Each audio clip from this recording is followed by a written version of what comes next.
Kinders in die huis, wat 'n spesiale plek vul hulle nie, en wat 'n belangrike rol en funksie verrig hulle nie. Soms is dit lekker aangenaam, maar soms ook bied dit uitdagings aan persone in beheer.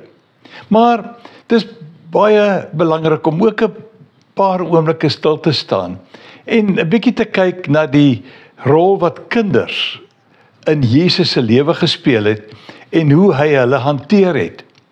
Onder andere lees ons in Johannes 6 vers 9 van 'n seentjie wat met 5 garsbrode en 2 visse by Jesus gekom het en dit aangebied het om éventueel duisende mense mee te voed.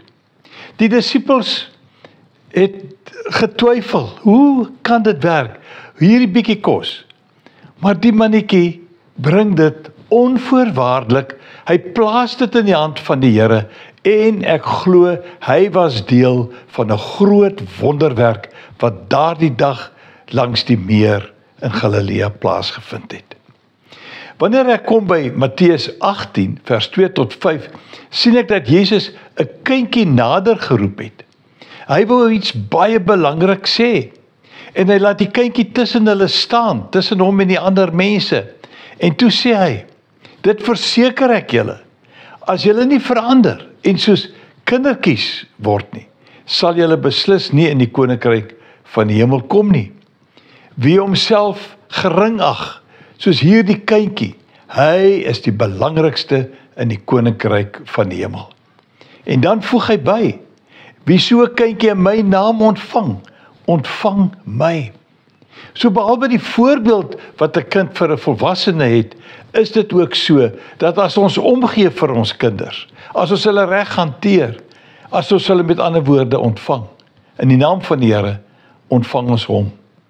In Matteus 19 vers 13 tot 15 gaan die verhaal 'n bietjie verder, word daar 'n bietjie meer gesê oor Jesus en kindertjies. Want ons sien, mense het kindertjies na hom toe gebring, dat hy hulle die hande moet oplê en vir hulle moet bid. Sy disippels het nie hiervan gehou nie, dit is mos nou groot mens sake hierdie. Maar Jesus het gesê, laat staan die kindertjies en moet hulle nie verhinder om na my toe te kom nie. Want die koninkryk van die hemel is juis vir mense soos hulle. En dan sien ons in vers 15, nadat hy hulle die hande opgelê het, het hy daar vandaan weggegaan. Wat 'n pragtige voorbeeld van die rol van kinders, wat erken word, wat eerbiedig word, en wat hulle taak as deel van die gesin op 'n baie besondere manier vervul.